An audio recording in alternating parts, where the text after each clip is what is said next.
율법의 핵심인 할례의 목적과 정신이라는 제목으로 하나님 말씀 증거하도록 하겠습니다.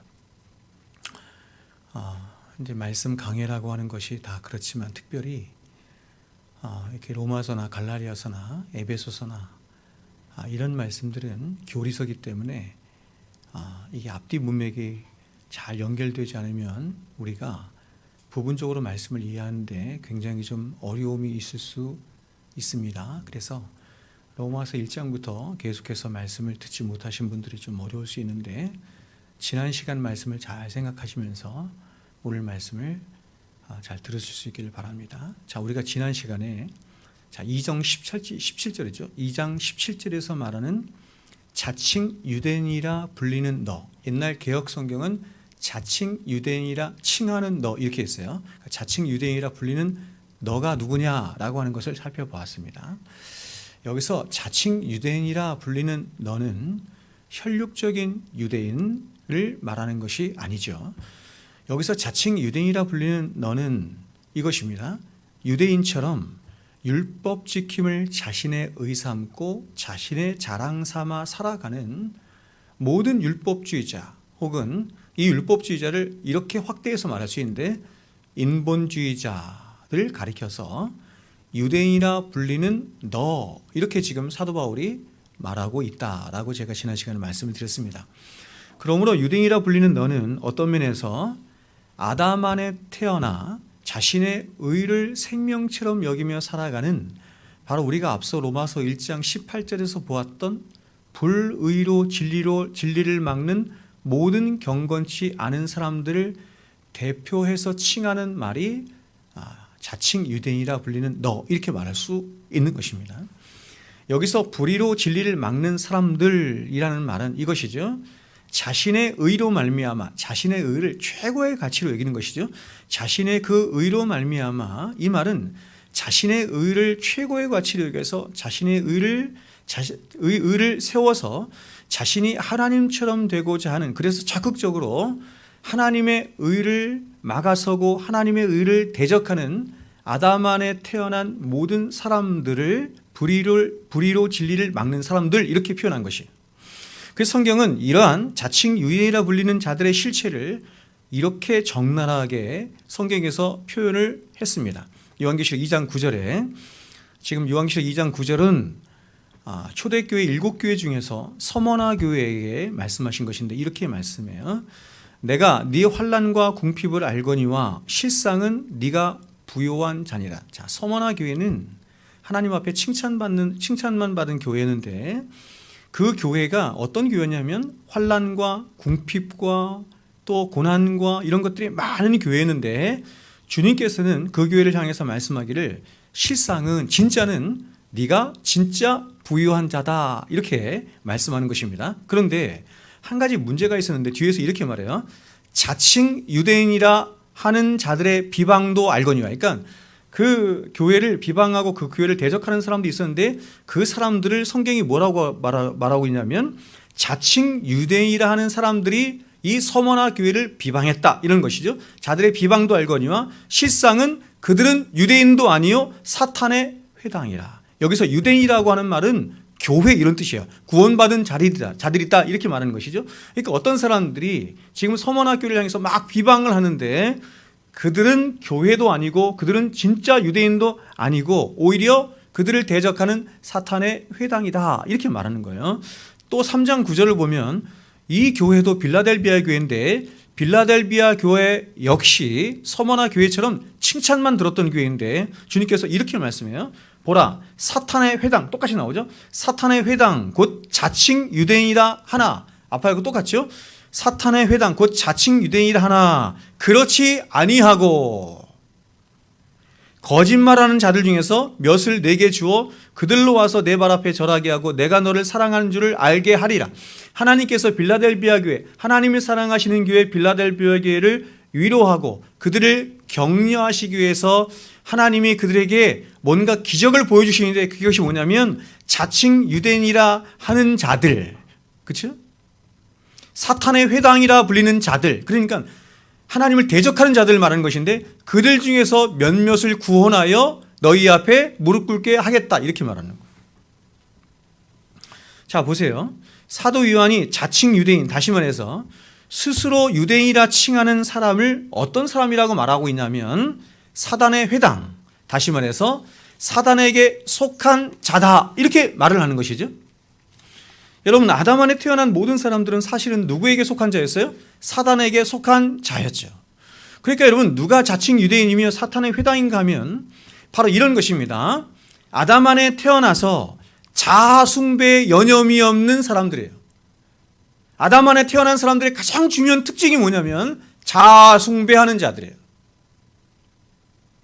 하나님이 처음 창조하신 아담이라고 하는 인간은 하나님을 숭배하고 하나님을 예배하는 자였어요. 근데 타락한 아담 안에 있는 모든 자들은 어떤 자였냐면 자아 숭배에 여념이 없는 사람, 혹은 율법과 양심으로 자신의 영광과 가치를 챙겨서 그런 나를 세상에 과시하고 싶어하고 자랑하고 싶어하며 더 나아가서 그런 자신을 내가 진짜 교회야, 내가 진짜 성도야 라고 여기며 자신 안에 있는 율법적인 의로 자신을 하나님 앞에 세우고자 하는 바로 아담 안에 있는 모든 군상들이 사단의 회당이며 사단에게 속한 자칭 유대인이다 이렇게 말하는 거죠. 좀 말이 어렵죠. 그러므로 이런 자칭 유대인이라고 하는 자들의 가장 중요한 특징이 뭐냐면 바로 이러한 사람들 안에 그들 스스로가 쌓은 율법적인 의와 자기 자랑이 가득 차 있는 것이죠. 뿐만 아니라 이들이 살아가는 인생의 가장 최고의 목적이 뭐냐면, 살아가는 어떤 면에서 보면 한 가지 유일한 목적이 뭐냐면 자기의 쌓기 혹은 자기 자랑 쌓기 이렇게 말할 수 있는 거예요. 사람은 태어나자마자, 아담 안에 태어난 모든 인간들은 태어나자마자 죽을 때까지 자기 자신, 자라는 이 한 단어에 함몰돼서 살아간단 말이에요. 자기를 위해서 눈물 흘리고 자기를 위해서 땀 흘리고 자기를 위해서 수고하는 삶. 그래서 목적하는 게 뭐냐면 그런 자기 의를 쌓는 삶. 그래서 이런 사람들은 그렇게 자신들 안에 있는 온갖 율법적인 의를 자랑하고 내세우며 그런 율법적인 의로 가득한 자신들이 이렇게 말하는 거야. 진짜 교회이고 진짜 성도이고 너희들을 인도할 수 있는 진짜 선생이다. 이렇게 말한다는 것입니다. 그래서 여러분, 이러한 이들이 자신들에 대해서 스스로 어떻게 평가하는지를 지금 성경이 이렇게 말하는 거예요. 로마서 2장 17절부터 20절 보세요. 이렇게 평가한다는 거예요. 유대인이라 불리는 네가, 그렇죠? 유대인이라, 스스로 유대인이라 하는, 스스로 교회라고 하는, 스스로 구원받은 성도라고 말하는 이런 뜻이에요. 그런 자가 이렇게 말한다는 거예요. 율법을 의지하며 하나님을 자랑하며 율법의 교훈을 받아 하나님의 뜻을 알고 지극히 선한 것을 분별하며 맹인의 길을 인도하는 자요 어둠에 있는 자의 빛이요 율법에 있는 지식과 진리의 모본을 가진 자로서 어리석은 자의 교사요 어린아이의 선생이라고 보세요. 스스로 믿으니 이렇게 말하죠. 자, 지난 시간에도 말씀드린 것처럼 이 말씀에서 가장 중요한 말이 뭐냐면 스스로 믿으니 이것이에요. 자, 여러분, 믿음은 누가 주는 거예요? 하나님이 주시는 거죠. 그러니까 여러분, 내가 믿는다라고 하는 말은 사실상 기독교 교리와는, 기독교 구원론과는 잘못된 것입니다. 내가 믿는 것이 아니라 어떻게 해요? 믿어지는 것이죠. 하나님이 믿음을 주셔서 믿는 거예요. 근데 이 사람들은 지금 어떻게 하냐면 스스로 믿는 것입니다. 자기들이 가진 어떤 기준이나 어떤 근거를 가지고 스스로 믿었다 이렇게 말합니다.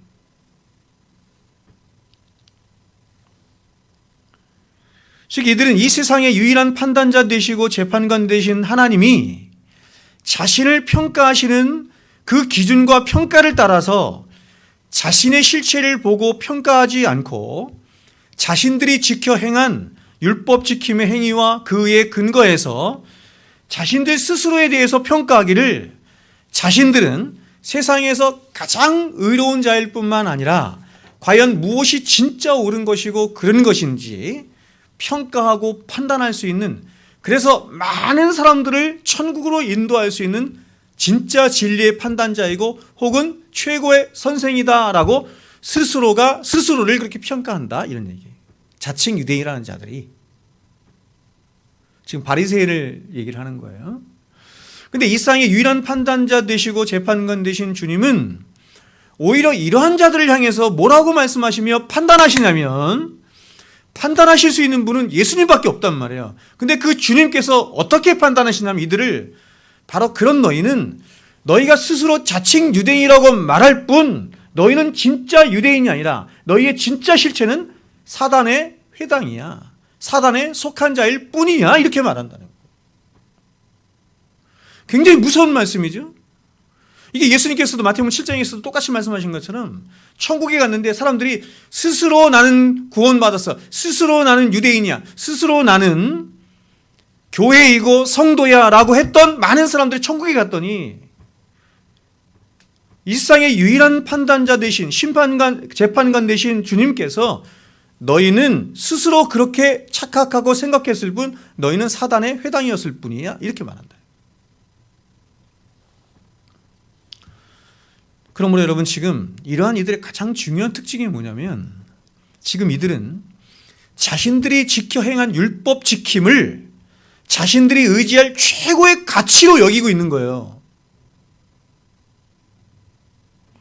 다시 말해서 지금 이들은 그들의 생명과 구원과 삶의 유일한 근거가 되시는 하나님과 그 하나님의 은혜와 그 하나님의 사랑으로 말미암은 십자가를 그 십자가를 믿고 의지하며 신뢰하고 있지 않고 바로 자기 자신과 자기 자신이 지켜 행한 그 율법 지킴을 의지할 뿐만 아니라 그런 자신을 자랑으로 여기며 그런 자신을 숭배하는 데까지 나아가고 있는 것이야.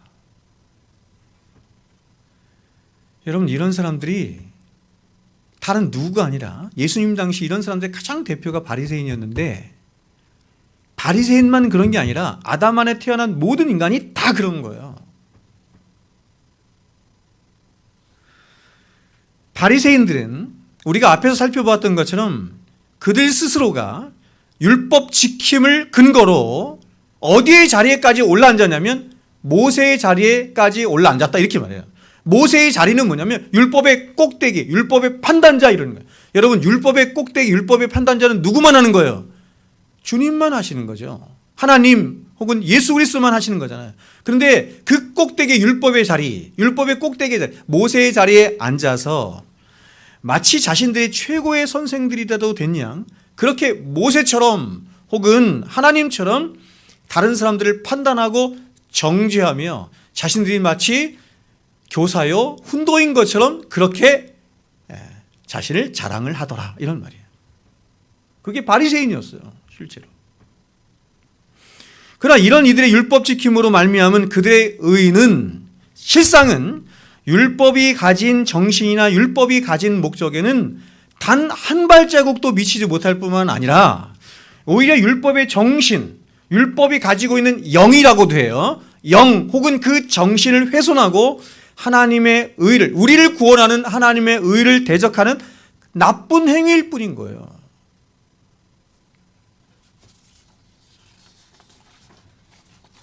여러분 저는 천국 가면 굉장히 많은 사람들이 굉장히 의아해하고 굉장히 한탄하고 통곡할 거라고 생각해요.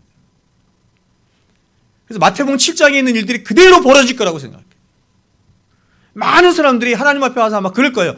재판관 되신 하나님 앞에 판단을 하면 주님 내가 살아생전에 교회를 위해서 이렇게도 헌신했고 저렇게도 헌신했어요.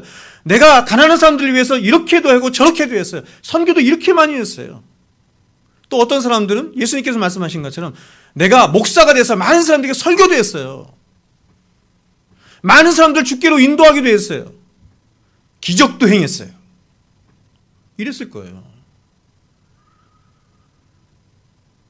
근데 유일한 판단자 대신 하나님으로부터 평가는 뭐냐면 많은 사람들이 너는 스스로 자칭 유대인이라 그렇게 말하지만 너의 실체는 사단의 회당일 뿐이었어. 이렇게 평가받는 일이 천국 가면 많다는 거예요. 여러분 잘 보십시오. 율법이라고 하는 것은 성경이 말하는 율법이라고 제가 그 에덴 동산을 통해서도 말씀드렸지만 율법이라고 하는 것은 그 목적이 인간들의 실체예요. 인간들의 부패와 인간들의 무기력함을 폭로해서 오직 십자가만을 의지하고 하나님의 은혜만을 의지하는 자로 서도록 하기 위함에 있는 것이죠. 율법은 우리를 구원하지 못해요. 그러나 우리의 실체를 밝혀서 진짜 우리의 죄인됨과 무능함과 부패함을 밝혀서 우리의 손을 붙잡고 진짜 구원자 되신 예수 그리스도께로 인도하는 튜터죠. 몽학 선생.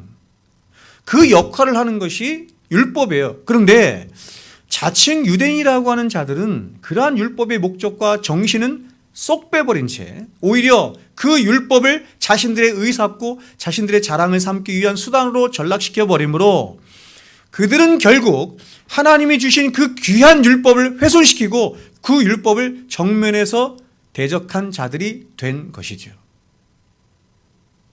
율법을 자신들의 의를 챙기기 위한 수단으로, 그렇죠? 그래서 여러분, 하나님이 주신 최초의 율법이 뭐라고 했어요? 선악을 알게 하는 나무였어요. 근데 그걸 율법으로 받지 못하고, 그래서 그 율법을 통해서 하나님이 하나님이시고 나는 그 하나님 앞에 피조물이지, 내가 절대로 하나님 앞에 넘어서서는 안 되지, 이런 용도로 그 율법을 사용해야 되는데 그렇지 않고 자신 안에 있는 죄가 밖으로 드러나게 되자, 그래서 그 죄와 율법이 딱 맞닿자 그 율법을 어떻게 보게 되어 있다고요? 먹음직도 하고 보암직도 하고 지혜롭게 할 만한 것들로 여기게 되었더라. 나의 의 챙기는 수단으로 삼게 되었더라. 이렇게 말하는 거죠.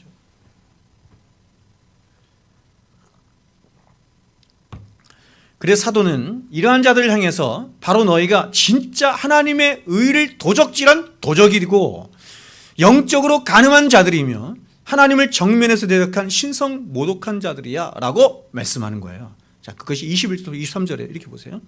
도둑질하지 말라 선포하는 내가 도둑질하느냐, 간음하지 말라 하는 내가 간음하느냐.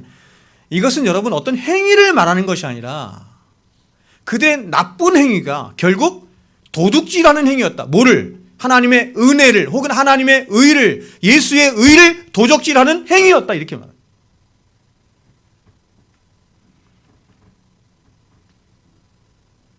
오직 남편 대신 하나님만 사랑해야 되는데 그 남편 대신 하나님을 사랑하지 못하고 오직 자기 의를 사랑하여 간음질하는 간음쟁이가 됐다. 이렇게 말합니다.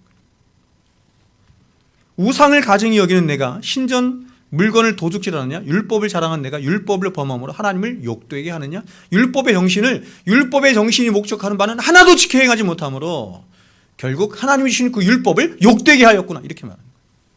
이해하시겠죠? 좀 어렵습니다. 그래서 이제 사도는 마지막으로 이 율법의 가장 정점에 있는, 율법의 핵심이라 할 수 있는 할례를 예를 들어서 율법의 진정한 의미와 목적이 무엇인지 설명하는 거예요. 자, 28절, 29절 다시 한번 우리가 읽겠습니다. 읽습니다. 시작. 무릇 표면적 유대인이 아니요 표면적 육신의 할례가 아니라 오직 이면적 유대인이며 할례는 마음에 할지니 영에 있고 율법 조문에 있지 아니한 것이라. 그 칭찬이 사람에게서가 아니요 다만 하나님에게서니라. 아멘. 자, 오늘은 지금 우리가 함께 읽은 28절, 29절 말씀 중심으로 율법의 핵심이라 할 수 있는 할례에 대해서 살펴볼 텐데 오늘 이 한 시간으로 좀 부족해요. 그래서 다음 시간까지 할례에 대해서 좀 집중적으로 살펴보는 시간을 갖도록 하겠습니다. 자, 여러분, 여기서 지금 사도가 표면적 유대인 이렇게 말하잖아요. 표면적 유대인, 겉으로 보기에 유대인처럼 보인다는 거예요. 겉으로 보이기에 그리스도인처럼 보인다, 이런 뜻이에요. 표면적 유대인이라는 말은 앞에서 17절에서 말한 자칭 유대인이라 하는 자들을 말하는 거예요. 됐죠? 즉 사도는 이러한 표면적 유대인 혹은 자칭 유대인이라고 하는 자들은 참된 유대인, 즉 구원받은 하나님의 백성이 아니다, 교회가 아니다, 성도가 아니다, 이렇게 말하는 거예요. 왜냐하면 이 표면적 유대인들이 행한 율법 지킴의 모든 행위들은 율법이 말하고 싶어하는 참된 행위 혹은 앞서 말씀드린 것처럼 은혜를 향해 나아가도록 하는 진짜 착한 행위가 아니거든요. 오히려 은혜를 정면에서 대적하는 악한 행위인 거예요. 그래서 사도는 바로 지금 이 문제를 바로 율법의 핵심, 율법의 표상이라 할 수 있는 할례라고 하는 것을 가지고 설명을 하는 거예요. 자, 앞에서도 계속 율법이 어떤 것이, 율법의 기능이 어떤 것이, 율법의 목적이 어떤 것이 설명을 해왔는데 이번에는 그 율법의 핵심이라고 할 수 있는 할례를 가지고 설명하는 거예요. 자, 그러면 여러분, 왜 사도는 이 할례를 율법의 표상으로 말하고 있는 것일까요?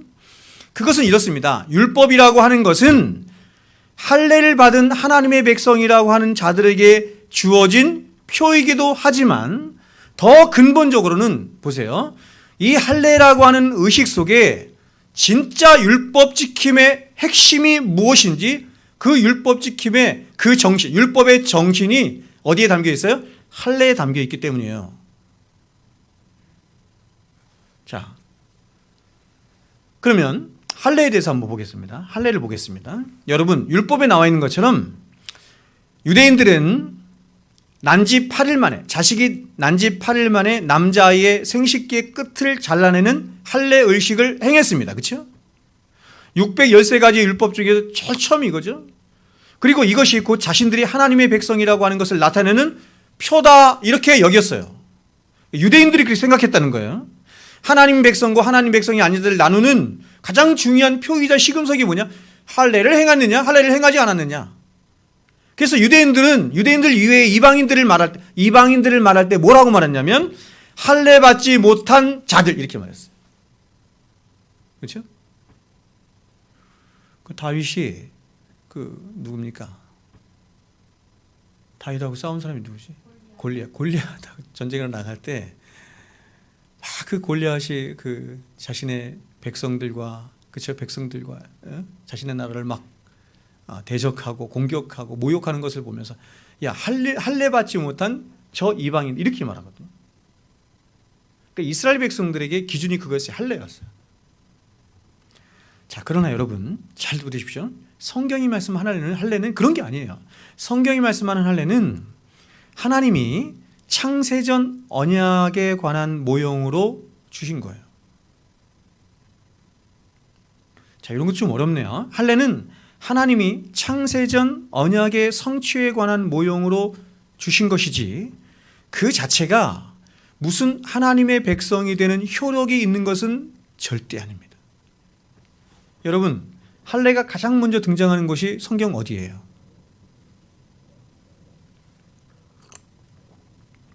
할례가 가장 먼저 등장하는 게 성경 어디예요? 창세기 17장이죠. 창세기 17장입니다. 제가 읽어드릴게요. 창세기 17장에 아브라함에게 하나님이 이렇게 명령하세요.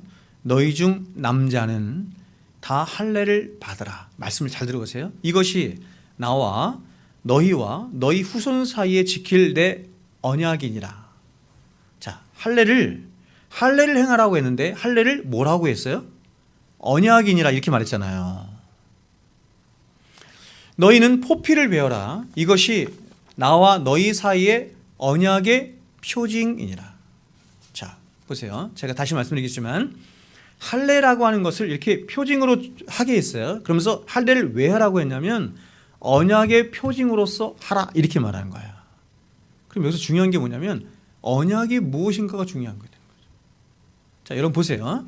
하나님은 창세기 15장에서 아브라함과 언약을 맺으세요. 그래서 이 언약을 무슨 언약이라고 하냐면 횃불 언약이다, 이렇게 말을 해요.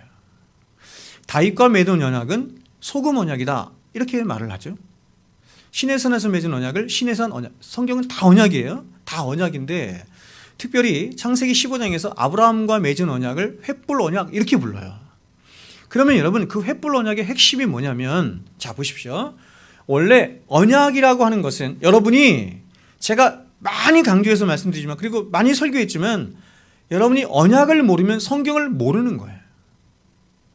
언약이 뭔지를 모르면 성경을 모른다 해도 과언이 아니에요. 오죽했으면 여러분 성경이 구약 신약이잖아요. 옛 언약, 새 언약이잖아요. 그죠? 자, 여러분 보세요. 원래 언약이라고 하는 것은, 이 언약적인 개념이 하나님이 성경을 주실 때 이스라엘 백성들에게 뭔가를 설명하고 싶잖아요. 구원이 어떤 것인지 설명하고 싶잖아요. 근데 그 설명을 얘네들이 못 알아들으니까 어떻게 하냐면 그 당시에 고대 근동지방에 있었던 어떤 제도를 가지고 설명을 하는 거예요. 그게 종주권 조약이라고 하는 거예요. 아시겠죠?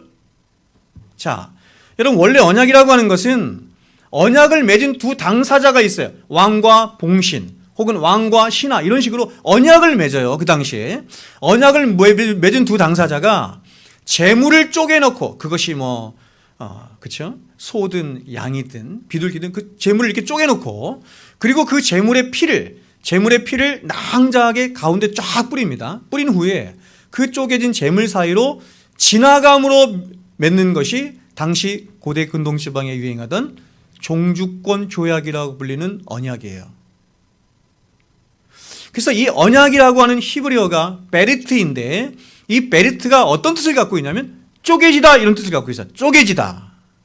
짐승을 쪼개놓고 벌려놓고 거기에 피를 낭자하게 한 후에 언약의 두 당사자가, 왕과 봉신이, 왕과 신하가 지나가는 거예요. 그러므로 이 언약은 잘 보세요. 두 가지 의미를 담고 있어요. 먼저 첫 번째는 뭐냐면, 언약을 맺은 두 당사 중에 누구라도 이 언약을 파괴하면 어떻게 된다는 거야. 지금 이들 앞에 놓여 있는, 지금 피를 흘리며 쪼개어진 채 죽어 있는 짐승처럼 그렇게 죽임을 당하고 말 것이야 라고 하는 의미가 있는 것이죠. 맹약을 하는 거야. 그렇게 누구라도 언약을 하면 이 짐승처럼 죽임을 당할 것이다, 이렇게 맹약을 한 것이고, 그리고 이 언약에 더 중요한 의미가 있는데, 그것은 뭐냐면 바로 언약의 두 당사자가 이렇게 피를 흘리고 쪼개진 짐승처럼 서로를 향한 완전한 희생과 헌신과 충성이 있지 않고는 이 언약이 결코 성취될 수 없다라고 하는 것이 언약에 담겨져 있는 거예요. 됐죠?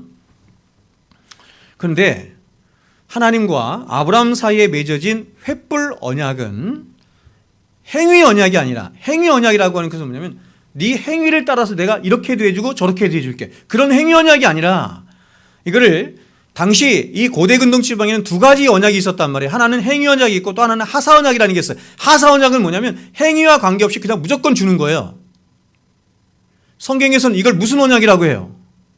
은혜 언약이라고 한단 말이에요. 은혜 언약. 하사 언약, 은혜 언약. 근데 여러분, 아브라함과 맺으신 언약이 하사 언약, 은혜 언약이었어요. 그래서 하나님이 보세요. 아브라함과 언약을 맺으시는 장면이 나오는데, 언약을 맺으실 때 하나님은 일방적으로 아브라함을 축복하세요. 원사이드예요. 쌍방간에 이루어지는 게 아니라 일방적으로 하나님이 언약을 맺으시고 일방적으로 그냥 하나님이 축복하셔. 세 가지를 축복하시죠. 후손에 대한 약속, 땅에 대한 약속, 복의 근원으로서의 약속. 여러분, 이것은 아브라함이 하나님, 나 후손이 필요해요. 나 땅이 필요해요. 나를 좀 복되게 해주세요.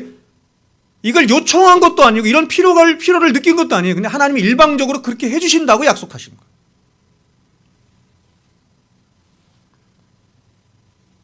그리고 이제 그 언약에 대한 맹약으로 쪼개어진 짐승 사이로 지나갈 때도 행위 언약은 두 당사자가 함께 지나가는데, 그래서 아브라함과 하나님이 함께 지나가야 할 것 같은데 일방적인 하사 언약, 은혜 언약이기 때문에 누구만 지나간다? 하나님만 홀로 지나가시는 거예요. 자, 창세기 15장 10절 읽어드릴게요. 해가 져서 어두울 때에 연기나는 화로가 보이며 타는 횃불이 하나님을 상징하는 거예요. 그래서 이걸 횃불 언약이라고 해요. 타는 횃불이 쪼갠 고기 사이로 지나가더라. 하나님이 홀로 그 쪼갠 사이로 지나가시면서 스스로 어떻게 하시는 거예요? 내가 약속한 거 내가 반드시 지킬 거야. 스스로 홀로 맹약하시는 거예요. 아브라함이 맹약한 게 아니에요. 아브라함이 언약을 지키겠다고 하나님 앞에 맹세한 게 아니에요. 누가 맹세하셨어요? 하나님 스스로가 맹약하시고 맹세하셨어요. 그런데 이렇게 하나님이 약속을 하셨음에도 불구하고 보세요. 아브라함은 그 하나님의 약속을 믿지 못해요. 기다리지 못해요. 이게 창세기 16장부터 나오는데, 그래서 이게 아브라함이 어떤 방법을 택하냐면 인간적인 방법, 그 인간적인 방법을 누가 알려줬어요? 사라가 알려줘. 사레가 알려줘. 인간적인 방법으로, 다시 말해서 자신의 열심으로 하나님이 나에게 약속하신 그 약속, 언약을 이루겠다, 이렇게 생각해요. 그래서 나온 방법이 뭐예요? 하갈과 하갈을 취하여 자식을 낳은 거예요. 하나님이 자식을 낳게 하겠다. 하나님이 일방적으로 약속하셨잖아요. 이것은 하나님이 일방적으로 주시겠다는 거잖아요. 당신의 때에 당신의 방법으로 주시겠다는 건데 그걸 못 기다린다고, 아브라함이. 그래서 인간적인 열심과 인간적인 방식으로 해서 낳은 아들이 누구냐면 하갈을 취해서 낳은 이스마엘이에요. 이거를 잘 설명해 주는 게 갈라디아서 말씀입니다. 보세요. 오직 하나님의 은혜와 열심으로만 성취되어야 할 하나님이 맺으신 하사 언약, 은혜 언약을 인간의 율법주의가, 인간의 공로가 공격을 하고 있는 형국이죠. 근데 하나님이 약속하신 언약은 보세요. 쪼개짐을 전제로 하신 언약이었고, 또 그러한 쪼개짐의 언약을 따라 하나님이 그 사이를 지나가셨기 때문에 하나님 자신이 쪼개지셔야 비로소 언약이 성취될 수 있는 거예요. 그러므로 이 언약은 무엇을 형성하고 있었던 것이에요? 예수 그리스도. 즉 하나님은 하나님 자신이신 독생하신 예수 그리스도, 자신의 형상, 그냥 자신이잖아요. 자신의 형상이신 독생하신 예수 그리스도를 십자가 위에서 쪼개심으로 영원전의 교회와 맺으셨던 그 은혜 언약을 성취하시고자 하셨던 것입니다. 그래서 예수님은 십자가를 지시기 전에 성만찬에서 포도주를 부으시면서 이렇게 말씀하신 거예요. 이 잔은 내 피로 세우는 새 언약, 은혜 언약, 새 언약이니 곧 너희를 위하여 붓는 것이라. 자신의 피를 걸고 너희들 반드시 구원할 거야. 너희들 반드시 내 백성 되게 할 거야 라고 예수님 스스로가, 하나님이신 예수님 스스로가 약속하셨다. 그게 성만찬이에요. 예수님은 자신이 십자가에서 쪼개지심으로 그 쪼개지심 가운데 나온 피로 영원전의 교회와 맺으신 그 은혜 언약을 성취하실 것임을 말씀하신 것입니다. 그래서 이렇게 창세기 15장에서 횃불 언약을 맺으신 후에 이제 실패한 아브라함을 불러서 하나님이 그때 명하신 게 뭐냐면 할례란 말이에요. 할례가 여기서부터 시작이 되었단 말이에요. 할례가 여기서부터 나온 거예요. 아시겠죠? 그러므로 할례가 무엇인지를 알려면 뭘 알아야 돼요? 이런 언약적인 맥락에서 하나님이 당신의 백성들에게 하나님 당신이 베푸신 은혜의 언약을 늘 기억하고 새기도록 하기 위해서 보세요. 그들의 몸에 새기도록 하신 게 할례예요. 창세기 17장이 이 할례에 대해서 어떻게 말씀하고 있는지 다시 한번 아까 읽어드렸는데 다시 한번 들어보세요. 이렇게 말해요. 10절부터 11절에 너희 중 남자는 다 할례를 받아라. 너희 중 남자들은 다 할례를 대표성을 말하는 거란 말이에요. 너희 중 남자는 다 할례를 받아라. 이것이 나와 너희 후손 사이에 지킬 내 언약이니라. 나와 너와 너의 후손 누구예요? 교회를 말하는 거잖아요. 교회와 맺을 내 언약이니라. 하사 언약, 은혜 언약이니라 이런 말이죠. 너희는 포피를 베어라. 이것이 나와 너희 사이의 언약의 표징이니라. 은혜 언약의 표징이니라 이런 말이에요. 됐죠? 자, 확실하죠? 바로 하나님이 아브라함에게 할례를 행하도록 하신 궁극적인 이유가 뭐냐면 바로 하나님이 베풀어 주신 은혜 언약을 기억하도록 하기 위한 장치이자 표징인 거예요. 할례를 받는다고 구원받는 게 아니라 할례를 보면서 이미 창세전에 나와 교회된 나와 은혜 언약을 맺으신 것을 계속해서 기억해서 하나님의 은혜 안에 살도록 하는 표징으로 주신 것이 뭐다? 할례다. 자, 여러분 아까도 말씀드린 것처럼 언약 베리트는 쪼개다라고 하는 의미를 가지고 있다고 했어요. 다시 말해서 언약이란 쪼개지는 헌신과 희생이 있어야 성취되는 것입니다. 그런데 이 쪼개지다라고 하는 의미의 어근을 담고 있는 또 다른 히브리어가 있어요. 그게 뭐냐면 바라크예요. 복. 그러므로 성경이 말씀하는 복은 보세요. 복도 쪼개지다에서 왔단 말이에요. 언약도 쪼개지다에서 왔다. 그러니까 복은 뭐냐? 성경이 말씀하는 복은 쪼개짐을 통해서만, 다시 말하면 희생이나 죽음을 통해서만 그 복이 온다. 이렇게 말하는 거예요. 어원적으로. 즉 성경이 말씀하는 성도의 복, 성도에게 임하는 복은 오직 예수 그리스도의 쪼개지심, 즉 예수 그리스도의 십자가에서의 희생으로만 부어지게 되고 그것이 가능해질 수 있는 것이며, 그래서 하나님은 이러한 진짜 복이 무엇인지, 즉 베리트, 언약이라고 하는 것을 통해서 우리에게 보여주시고 말씀하셨다. 이런 것입니다. 그러므로 여러분 바로 이러한 모든 복음의 이야기, 즉 언약의 이야기를 담아서 몸에 표징으로 주신 것이 뭐냐면 할례인 거예요. 즉 나라고 하는 존재는 원래부터가 흙이요. 하나님 앞에 그냥 흙덩어리고 죄덩어리였는데 하나님은 이런 나를 거듭나게 하시고 새 생명 주시기 위해서 당신 스스로가 쪼개지시고 피를 흘리셨음을 바로 할례라고 하는 것을 몸에 새기게 하심으로 하나님이 우리에게 베푸르신 은혜를 계속해서 기억하도록 하시는 것이에요. 그래서 사도가 29절에서 이렇게 말해요. 자, 29절 보세요.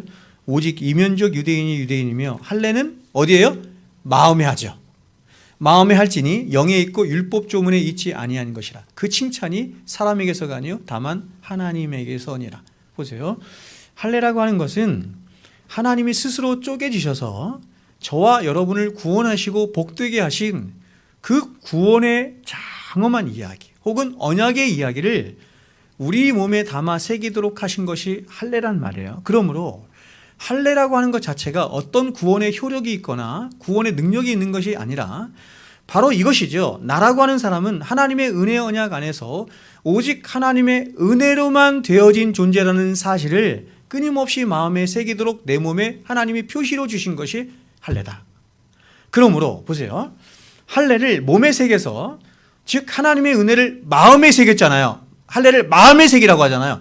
마음에 새긴 자는 결국 어떻게 되겠어요?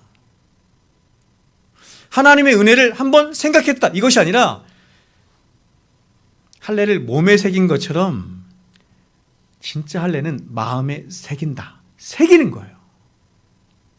그럼 여러분 이렇게 하나님의 은혜를 마음에 새긴 자는 결국 어떻게 되겠어요? 당연히 이렇게 갑니다. 육적인 자, 다시 말해서 나의 의가 내가 지금까지 자랑 삼아왔던 나의 의 삼아왔던 모든 자신의 의가 부정되고 죽게 되는 자기 부인의 삶을 살게 되더라. 이렇게 말합니다. 당연하겠죠.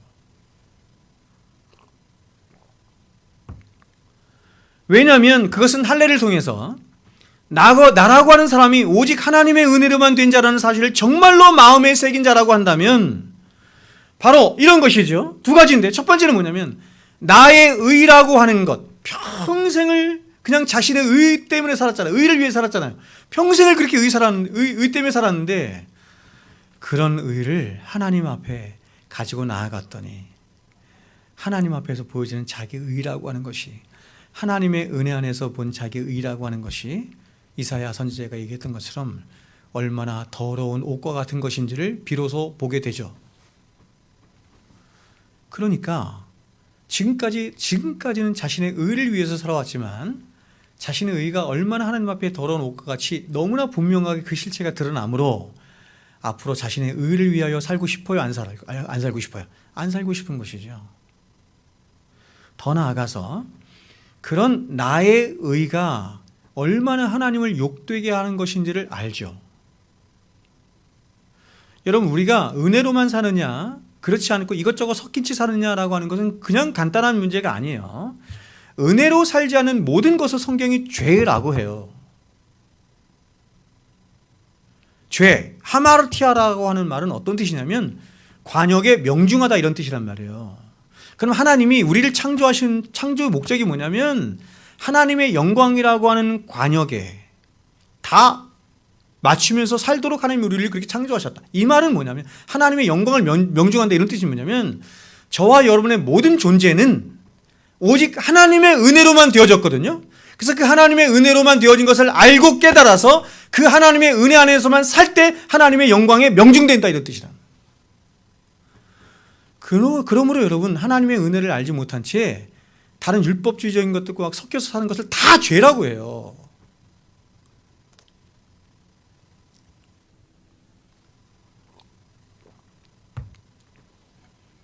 내가 하나님의 은혜 가운데 하나님의 은혜로만 살지 못하는 그건 하나님을 욕되게 하는 거예요.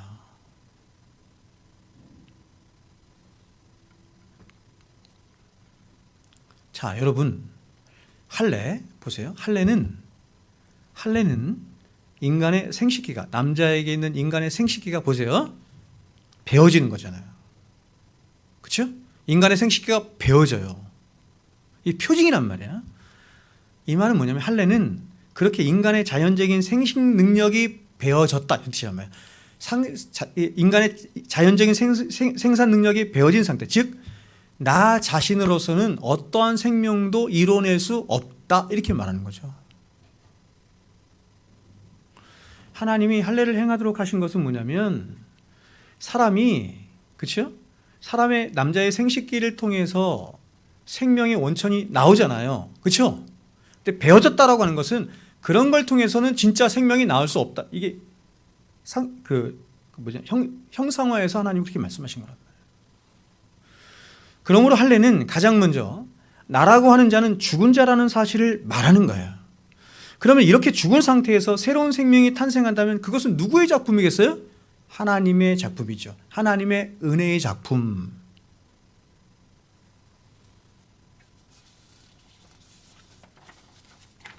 그래서 그러면 이 할례라고 하는 것이 하나님의 자녀라고 하는 굉장히 중요한 표잖아요. 이 얘기는 뭐냐면 나에게 할례가 해야겠다 이런 뜻은 뭐냐면 1차적인 의미 이런 거란 말이에요.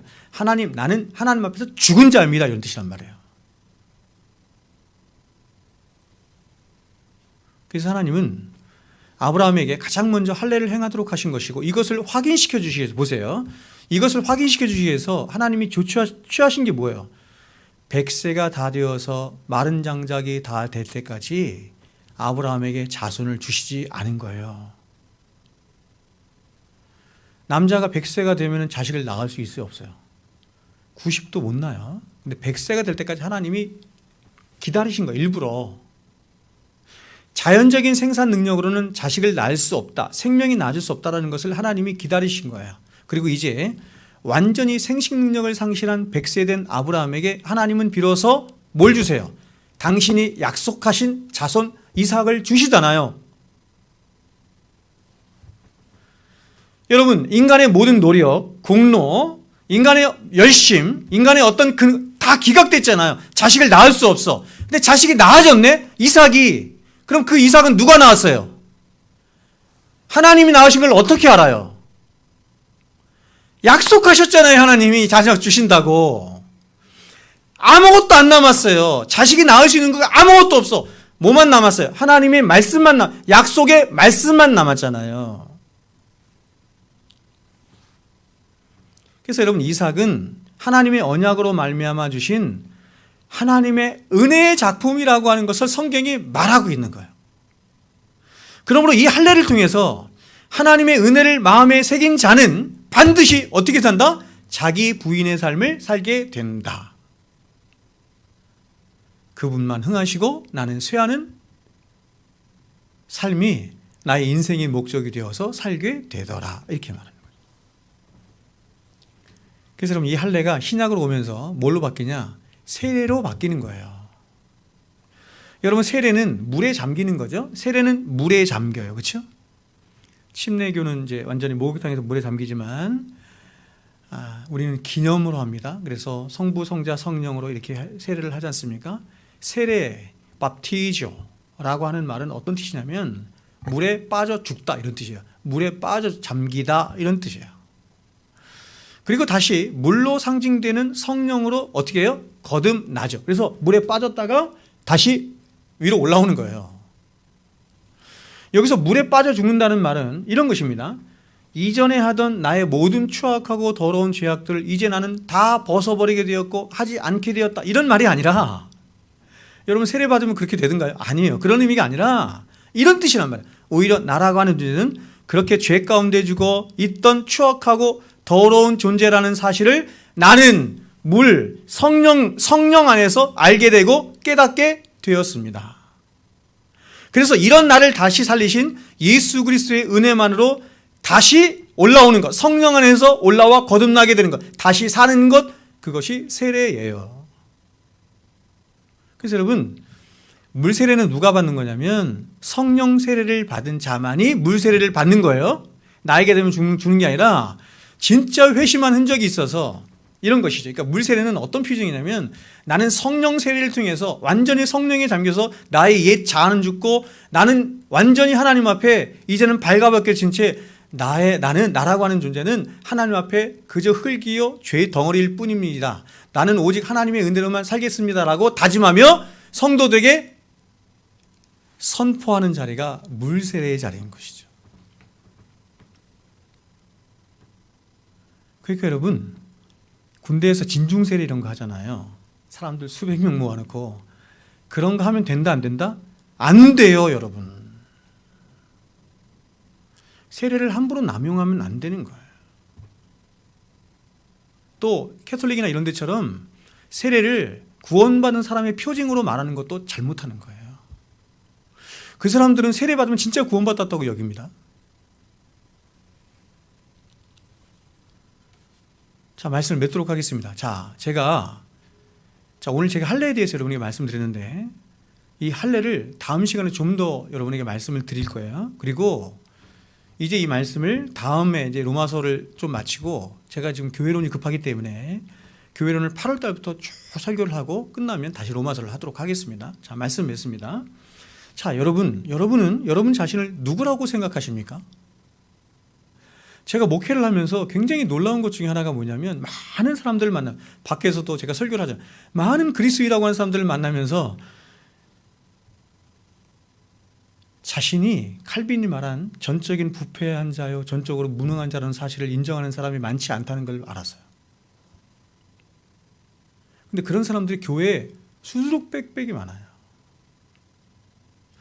여러분은 여러분 자신을 누구라고 생각하십니까? 여러분도 혹시 여러분 자신을 자칭 유대인이라고 생각하지는 않습니까?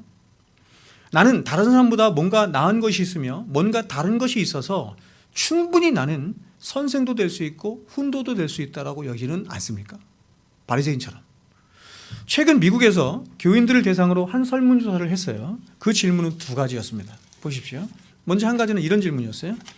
구원의 문제에 있어서 하나님은 스스로 돕는 자를 돕는다는 말에 동의하십니까? 라고 질문이었는데, 그렇다라고 대답한 사람이 무려 84%였습니다. 어떤 사람들은 하나님은 스스로 돕는 자를 도우시는 분이야, 이게 성경에 있는 줄 알고 있는 사람도 있더라고. 제가 지금 여러분에게 계속 로마서를 통해서 말씀하는 것처럼 하나님은 스스로 돕는 자를 도우셔, 이거는 성경에 완전히 대척점이 있는 말이에요. 오직 은혜, 오직 예수를 다 무너뜨리는 말이에요. 그런데 미국에 있는 84%의 사람들이 그렇다라고 대답을 한다는, 그리스도인 중에. 또 한 가지 질문이 이것입니다. 인간은 기본적으로 선한 존재라고 믿습니까? 이렇게 물었는데 여기에도 무려 77%의 그리스도인들이 그렇습니다, 이렇게 대답을 했대요.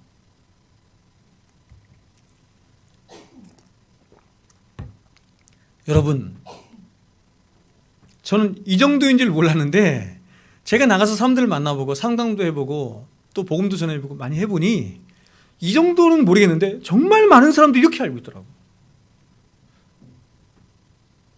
자기는 부패하긴 했으나 완전히 부패하지 않았고 조금 부패했다, 이렇게 생각하는 사람 많고, 내 안에 선한 것이 조금 있어요, 이렇게 생각하는 사람들 정말 많이 있어요. 여러분, 우리의 구원이 우리가 보탤 것이 있는 구원이며, 구원받아야 할 저와 여러분이 어떤 선한 것이 있는 존재라고 한다면, 그러한 구원은 과연 어떤 구원이며, 이런 사람들이 자랑하는 십자가는 과연 어떤 십자가이며, 그렇게 구원받은 자들이 가는 천국은 어떤 천국이에요? 제가 지난주에 여러분에게 천국에 대해서 말했지만, 여러분, 율법주의로, 이렇게 바리새인들이 자랑하는 자신의 의와 율법주의로 가는 천국이라고 한다면, 그 천국은 다 사람을 위한 천국일 거 아니에요. 그렇죠? 율법의 의로, 사람의 자랑들로 가득한 천국일 거 아니에요. 그게 무슨 천국이겠냐고요. 천국에 가면 하나님의 은혜로만 충만해요.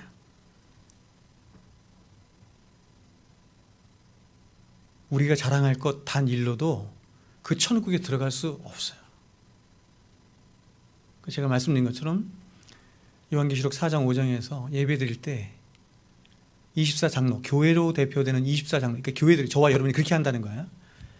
천상에서의 이 웅장한 예배를 드릴 때 어린 양이신 예수 그리스도께 면류관을 벗어서 다 던져요. 우리가 한 것이 아무것도 없습니다.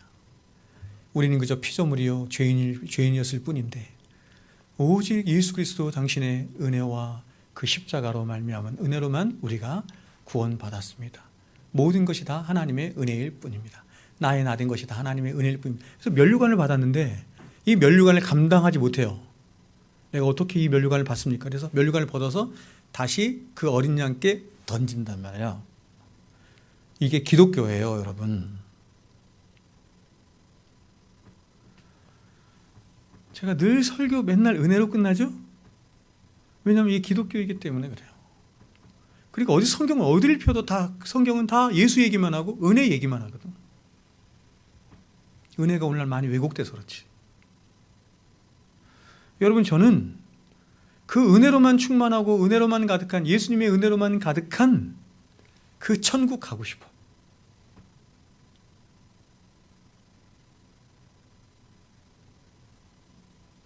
저의 흔적이 남아있는 그 어떤 것도 천국에 가져가고 싶지 않아요. 저는 완전히 사라지고 절어가는 존재는 오직 예수의 의로만, 예수의 은혜로만 완전히 덧입혀진 채 그 천국에 가서 그 예수만 바라보며 예수만 찬양하며 살고 싶어요.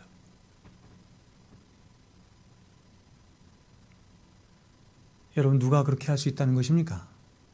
자신이 하나님 앞에서 어떤 자인지 자신의 실체를 진짜 본 자가 그렇다. 여러분, 저와 여러분은 절대적으로 십자가가 필요한 자들이기에 절대적이에요. 저와 여러분이 자랑할 것 또한 사도 바울이 고백했던 것처럼 십자가 외에는 자랑할 것이 없는 거예요. 참 놀라운 게 뭐냐면, 굉장히 놀라운 게 뭐냐면, 주님을 섬기면 섬길수록, 어떤 찬양 가사가 그런 것처럼 주님을 섬기면 섬길수록 너무 신기한 건 뭐냐면, 섬기면 섬길수록 더욱 주님이 귀하셔요. 그리고 주님을 섬기고 지금도 섬기고 있고 또 앞으로 섬길 것인데 그게 내 자랑이나 내 의로 하나도 여겨지지가 않아요. 그리고 어떻게 되냐면 더 그분께 죄송스럽기만 해요. 더 주를 위해서 살아야 되는데 하는 마음뿐이에요. 왜 그렇죠? 은혜가 왕노릇하기 때문에 그렇습니다. 그러한 자를 그리스도인이라고 하는, 진정한 그리스도인이라고 하는 것이고, 그런 가운데 나오는 행위를 성경이 착한 행위다, 참된 행위다 이렇게 말하는 거예요. 그러므로 여러분의 인생을 십자가 위에 세우십시오. 은혜 위에 세우십시오. 다 무너져요. 고린도서 3장에서 말하는 것처럼 마지막 파루시아 때가 되면, 예수님 오시는 때가 되면 공력이 나타나요. 공력이 나타나서 다 불태워버립니다. 근데 마태복음 5장에서 말하는 것처럼 반석 위에 세운 자만이 부풀이 안 타요. 영원히 불타지 않는 것만 안 타요. 우리의 믿음, 하나님을 사랑하는 우리의 마음, 은혜 위에 세워진 우리의 참된 행위, 불에 안 타. 나머지는 싹 다. 사람의 자랑이라고 하는 것, 사람의 공로라고 하는 것, 사람의 명예라고 하는 것, 인간적인 모든 것들은 다 불타 없어져요. 오직 하나님의 은혜 안에서만 있었던 것만 남을 것입니다. 우리는 그것 의지하여 어디 가요? 천국 가는 거예요. 천국. 그런 참된 신자 될 수 있기를 주의 이름으로 축원드립니다. 네, 기도하겠습니다. 내게 있는